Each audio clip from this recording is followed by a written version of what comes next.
അപ്പം ഇങ്ങനെ അപകടം പറ്റിയ ആ സമയത്ത് ഇനി ഒരിക്കലും നായകനാകാൻ പറ്റില്ല. എന്നേരവും നായകനാവണം എന്നുള്ള മോഹം മനസ്സിലുണ്ടായിരുന്നു. എപ്പോഴാണ് ഈ പോസ്റ്റ്രോട്ടിപ്പിലേക്ക് മാത്രം ചുരുങ്ങിപ്പോയത് ലൈഫ്? അത് രാത്രി സെക്കൻഡ് ഷോ ഒക്കെ കണ്ട് കിടന്നുറങ്ങും. തിയേറ്ററിൽ തന്നെയാണ് റൂം.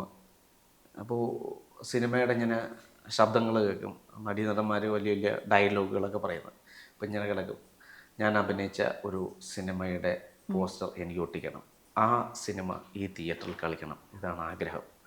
ഈ മെയിൻ നടനൊന്നും വേണ്ട, നമുക്കൊരു 2-3 ഡയലോഗുകൾ മതി. സപ്പോർട്ടിങ് ആക്ടേഴ്സ് അതെ, ആയിട്ട് സപ്പോർട്ടിങ് വേണ്ട, കൂട്ടുകാരോട് ഡയലോഗ് പറയാം. വേണം. കൂട്ടുകാരനോട് പറയാം, അല്ലെ ഞാൻ നിൽക്കുന്നു എന്ന് പറയുന്നത് ഒരു 5 സെക്കൻഡ് സ്ക്രീനിൽ കാണുക, അല്ലെങ്കിൽ ഇന്ന സീനിൽ കാണണം. അത്ര ഉള്ള ആഗ്രഹങ്ങൾ. പിന്നെ അതുമായിട്ട് മുന്നോട്ട് പോകുമ്പോഴാണ്, അതിന് മുന്നേ ഞാനൊരു കാര്യം പറയായിരുന്നു. ഈ ഡോക്യുമെന്ററി അല്ല, ഈ ഓലക്കൊട്ടയ്ക്ക് മുന്നേ ഞാനൊരു നോവൽ എഴുതിയിട്ടുണ്ടായിരുന്നു, സ്ലിപ്പ്. അതെന്തായിരുന്നു കഥ? അത് ഇത് തന്നെയായിരുന്നു.